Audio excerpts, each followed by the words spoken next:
बुलंदशहर में नाबालिग बेटियां भी सुरक्षित नहीं हैं। आए दिन बेटियों के साथ बलात्कार जैसी घटनाएं हो रही हैं। ताजा मामला जनपद बुलंदशहर के थाना बीबीनगर क्षेत्र के एक गांव का है, जहां एक मनचले ने पड़ोस में रहने वाली कक्षा 10 की नाबालिग छात्रा के साथ पिस्टल की नोक पर गन्ने के खेत में रेप किया। पीड़िता अपने घर पहुंची तो आप बीती बताई। परिजनों ने थाने पहुंचकर तहरीर दी है। फिलहाल पीड़िता को मेडिकल के लिए भेजा गया है।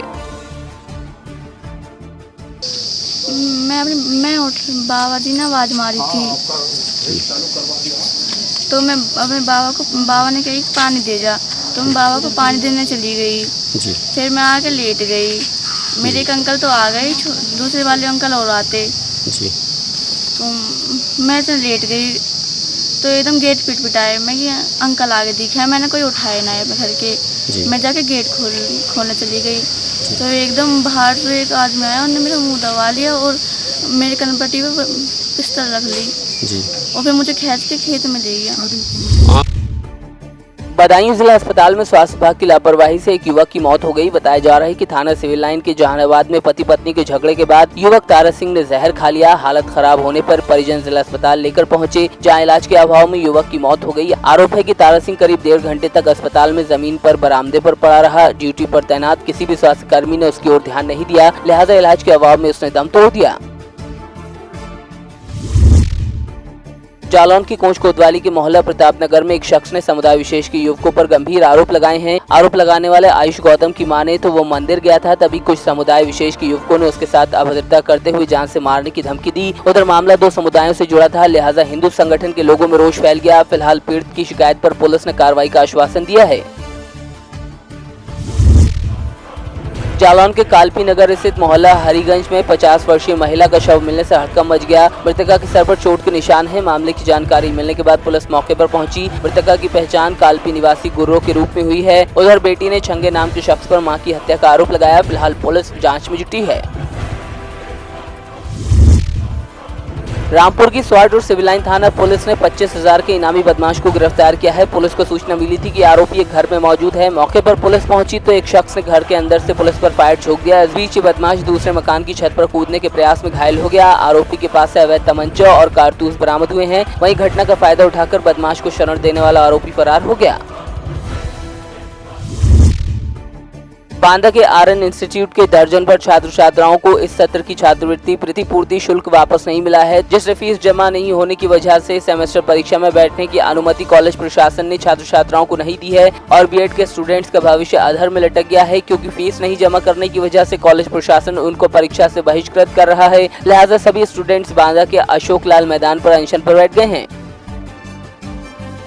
आरएन इंस्टीट्यूट के सभी बीएड प्रथम वर्ष के स्टूडेंट हैं और सभी एससी कैटेगरी से हैं। जब कॉलेज में एडमिशन लिया गया था 2018 में, तो वहाँ हमें 0 सीट पर एडमिशन लिया गया था।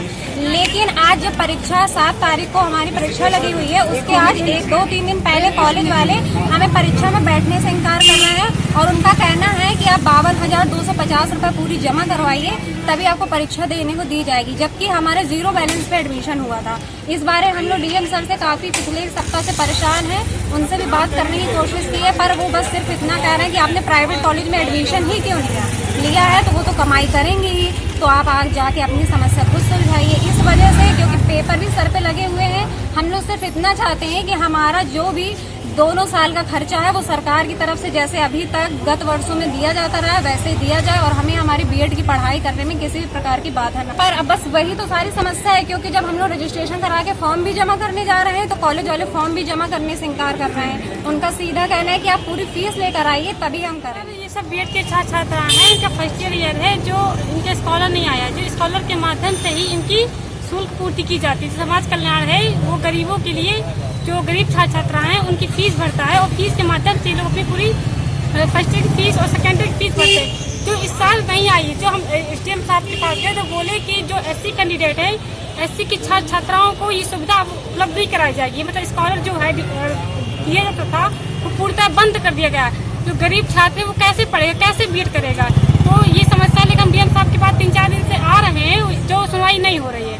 अब बच्चे अनशन पे बैठ रहे हैं, जब तक डीएम सर ये नहीं कह देंगे कि हाँ आपकी मतलब बैठने की अनुमति भी होनी चाहिए, स्कॉलर भी भरी जाए फर्स्ट ईयर और सेकेंड ईयर की, जिससे कि उनके रिजल्ट लेने में भी कोई प्रॉब्लम ना हो, तो जब तक ये बच्चे अनशनार्थ नहीं हो।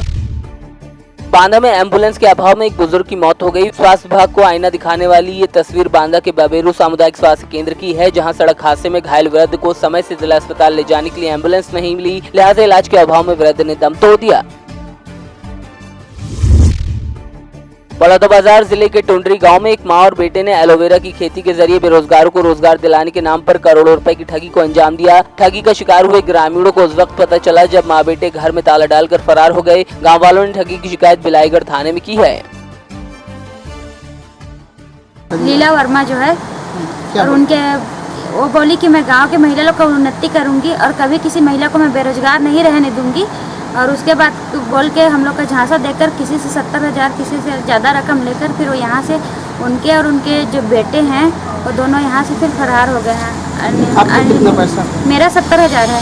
अच्छा, अभी उसके बाद उसमें कुछ ऐसा भी मामला सामने आ रहा था कि हर माह 5% दर के हिसाब से हर माह 5% दूंगी करके हम लोग को लालच दी थी, पर 1 भी रुपये मेरे को हम लोग को नहीं मिला उसमें से।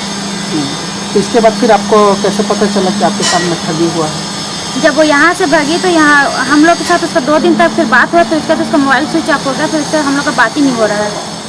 हमारे साथ में सर 5% देंगे झांसा दे करना पैसा लिया गया सबको, और किसी को पैसा उसे नहीं दिया, 1 बार दिया है, उसके बाद फरार हो गया। क्या चीज़ को लेकर के ठगी किया है? एलोवेरा की खेती करेंगे, सबको गाँव को आगे बढ़ाएंगे, ऐसा महिला बोले गए थे। अच्छा, आपके कितना हुआ है? मेरा तो 8 लाख है सर, दूसरे नाम से। अच्छा, 8 लाख जो आप लिए थे लोन पे लिए थे या तो फिर? नहीं, 2-3 लाख लोन पे लिया था, बाकी मेरा पैसा है। आप लोग को कैसे पता चला कि मेरे साथ ठगी हुआ करके? जब नहीं फरार हो गई थी। जो उसमें 5% देने की बात जो सामने आ रही थी, तो उसमें क्या आपको कुछ परसेंट मिला था क्या? मिला था सर, 25-30 हज़ार मिला था मेरे को। अच्छा, 2-3 महीने मिला है, 1-2 लाख का ना 10 हज़ार के हिसाब से ना 2-3 महीने मिला। कौन? ये ग्राम टुंडरी का मामला है। वहाँ पर लीलाबाई नाम की जो औरत है वो वहाँ की महिलाओं को रोजगार दिलाने के लिए और एलोवेरा की खेती करने के लिए वहाँ की महिलाओं को बोली थी कि आप पैसा जमा करोगे। जब महिलाएं थोड़ा पैसा जमा करने लगी तो उसमें उनको 5% वो ब्याज देने लगी। तो महिलाएं भी ज़्यादा पैसा देने के लिए उन्होंने लोन लेकर पैसा उठा कर दिया, लोन लेकर पैसा दिया, और उसमें भी उनको जब कुछ दिन तो ब्याज मिला, लेकिन फिर लगातार 10-15 महीने तक जब नहीं मिला उनको ब्याज, और लीलाबाई के द्वारा जो है लगातार दीवानी का बहाना बनाती रही, और अचानक एक दिन वो भाग गए। सर, कितने लोगों के साथ में ठगी की है? लगभग गांव के 100 से 150 लोग हैं जिनके साथ ठगी की है, और उनका स्टाम्प पेपर हम लोगों को मिला है। अच्छा सर, इसमें कितने लोगों की गिरफ्तारी हुई है? अभी तो फिलहाल 2 लोगों की गिरफ्तारी हुई है, 3 लोगों की गिरफ्तारी बाकी है। मोगा के थाने नंबर 2 की पुलिस ने बीते दिनों गांव सलीना और मोगा के कुछ युवकों पर मारपीट समेत वाहन में तोड़फोड़ का मामला दर्ज किया था। वहीं अब आरोपियों ने खुद को निर्दोष बताते हुए स्थानीय लोगों के साथ थाने का घेराव किया। आरोपियों ने कहा कि उन्होंने मारपीट नहीं की थी, बल्कि विधायक हरजोत कमल के किसी करीबी रिश्तेदार ने उनके साथ मारपीट की है। उधर पुलिस का कहना है कि दोनों पक्षों की बात सुनकर सच्चाई सामने लाई जाएगी, तो दूसरी तरफ विधायक हरजोत कमल ने खुद को इस घटना से अनजान बताया। ਰਣਜੀਤ ਸਿੰਘ ਜੀ, ਕਿੱਥੋਂ ਦਾ ਰਹਿਣ ਵਾਲਾ ਹੈ? ਸਲੀਨੇ ਦਾ ਜੀ। ਅੱਜ ਥਾਣੇ ਮੂਹਰੇ ਜਿਹੜਾ ਰੋਸ ਪ੍ਰਦਰਸ਼ਨ ਕਰ ਰਹੇ ਹੈਗੇ ਉਹ ਗੱਡੀ ਵੀ ਇੱਕ ਟੁੱਟੀ ਹੋਈ ਖੜੀ ਹੈਗੀ ਹੈ, ਤੁਸੀਂ ਲਿਆਂਦੀ ਹੈ ਨਾਲ, ਹਾਂਜੀ। ਕੀ ਹੈ ਪੂਰਾ ਮਾਮਲਾ? ਮੈਂ ਸ਼ੁੱਕਰਵਾਰ ਦੀ ਰਾਤ ਨੂੰ 9:30-10 ਵਜੇ ਦੇ ਕਰੀਬ ਗੱਡੀ ਵਾਪਸ ਕਰਨ ਆ ਰਿਹਾ ਸੀ। ਮੇਰੇ ਦੋਸਤ ਦੀ ਗੱਡੀ ਸੀ ਇਹ, ਤੇ ਕੁਝ ਸਾਡੇ ਪਿੰਡ ਦੇ ਕਾਲਗੀ ਵਾਲੇ ਦਾ ਸਰਪੰਚ ਜਗਵੀਰ ਸਿੰਘ MLA ਦਾ ਭਾਂਜਾ ਜੋ ਕਿ ਦੱਸਦਾ ਵਾ। ਮੈਂ ਪਿੰਡ ਤੋਂ ਜਦੋਂ ਤੁਰਿਆ ਉਹਨਾਂ ਨੇ ਮੇਰੇ ਪਿੱਛੇ ਗੱਡੀਆਂ ਲਾ ਲਈਆਂ, ਨੋਵਾ ਤੇ ਸਕਾਰਪੀਓ। ਜਦ ਮੈਂ ਇਹਨਾਂ ਦੀ ਬਸਤੀ ਵੱਲ ਨੂੰ ਐਂਟਰ ਹੋਇਆ ਤਾਂ ਉਹਨਾਂ ਨੇ ਨੋਵਾ ਮੇਰੇ ਅੱਗੇ ਲਾ ਕੇ ਤੇ ਸਕਾਰਪੀਓ ਪਿੱਛੇ ਲਾ ਕੇ ਭੰਨ ਤੋੜ ਕਰਨੀ ਸ਼ੁਰੂ ਕਰ ਦਿੱਤੀ, ਤੇ ਮੈਂ ਗੱਡੀ 'ਚੋਂ ਨਿਕਲ ਕੇ ਪਾਸੇ ਨੂੰ ਭੱਜ ਤੁਰਿਆ ਤੇ ਉਹਨਾਂ ਨੇ ਫਾਇਰਿੰਗ ਕੀਤੀ ਮੇਰੇ ਪਿੱਛੇ। ਕਿੰਨੇ ਬੰਦੇ ਸੀ ਉਹ? ਕਿਹੜੀ ਗੱਡੀ ਜਿਹੜੀ ਸੀਗੀ, ਤੇ ਤੁਸੀਂ ਕਿਹੜੀ ਗੱਡੀ ਸੀਗੇ? ਮੈਂ ਵਰਨਾ ਸੀਗਾ, ਉਹਨਾਂ ਕੋਲ ਸਕਾਰਪੀਓ ਸੀ PB12 EF1, ਨੋਵਾ ਸੀ PB30 0352। ਕਿੰਨੇ ਕੁ ਬੰਦੇ ਸੀਗੇ?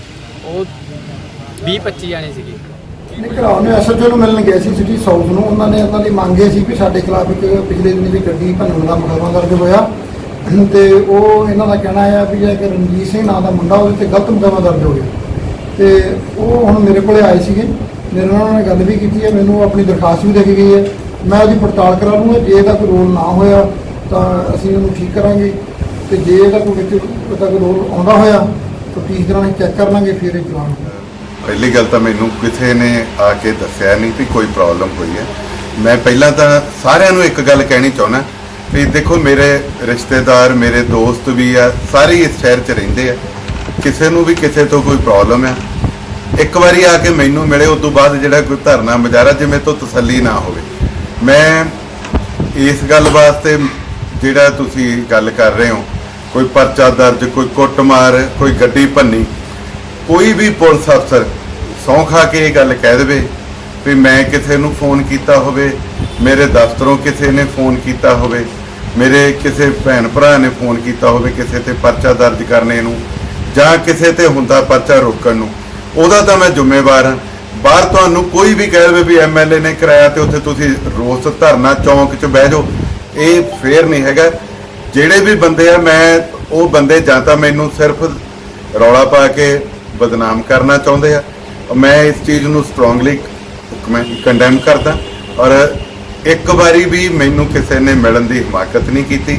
ਮੈਂ ਇੱਥੇ ਹੀ ਆ ਸ਼ਹਿਰ 'ਚ, ਅੱਜ ਵੀ ਮੈਂ ਸਵੇਰੇ 9 ਵਜੇ ਤੋਂ ਲੈ ਕੇ ਫੰਕਸ਼ਨਾਂ ਦੇ ਉੱਤੇ ਆ ਤੇ ਮੈਂ ਸਾਰਿਆਂ ਨੂੰ ਫਿਰ ਅਪੀਲ ਕਰਦਾ ਤੁਹਾਡੇ ਮਾਧਿਅਮ ਰਾਹੀਂ, ਜੇ ਕੋਈ ਇਦਾਂ ਦੀ ਗੱਲ ਆ ਮੈਨੂੰ ਇੱਕ ਵਾਰੀ ਦੱਸ ਦੇ ਤਾਂ ਸਹੀ, ਜਾਂ ਤੁਸੀਂ ਜਾ ਕੇ ਪੁੱਛੋ ਪੁਲਿਸ ਨੂੰ ਵੀ ਜੇ ਕੋਈ ਪਰਚਾ ਹੋਇਆ ਐਕਸਾਈਜ਼ ਵਾਲਿਆਂ ਨੇ ਦਵਾਇਆ ਹੋਊਗਾ ਸ਼ਰਾਬ ਦਾ, ਜੇ ਪਰਚਾ ਕੁੱਟਮਾਰ ਦਾ ਪਰਚਾ ਆ ਉੱਥੇ ਮੇਰੀ ਜੇ ਕੋਈ ਸ਼ਮੂਲੀਅਤ ਹੈ ਤਾਂ ਉਹਦੇ 'ਚ ਮੈਂ ਜ਼ਿੰਮੇਵਾਰ ਹਾਂ, ਮੇਰੇ ਦਫ਼ਤਰ ਦੇ ਕਿਸੇ ਵੀ ਬੰਦੇ ਦੀ ਵੀ ਸ਼ਮੂਲੀਅਤ ਆ ਤਾਂ ਵੀ ਮੈਂ ਜ਼ਿੰਮੇਵਾਰ।